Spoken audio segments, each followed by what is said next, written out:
In this tutorial, I'm going to teach you how to create this AI effect to your videos. So first of all, we need to go to NovoAds AI. The link of this platform is going to be in the comment section.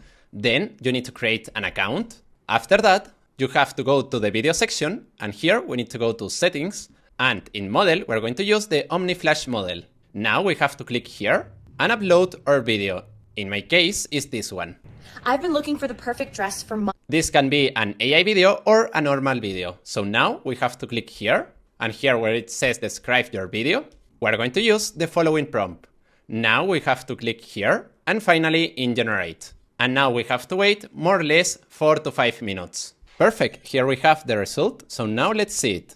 I've been looking for the perfect dress for months. This one has it all. The fit, the flow, the lightweight fabric. It's the best I've ever had. Link in my profile. Well, I don't know what you think, but personally, I like it a lot, this effect. It looks really cool. So if you want to do a video like this one, or to apply this effect to a video that you have, you can try this platform for just $1. And remember that the prompt is going to be in the comment section. So well, after saying that, see you in the next video.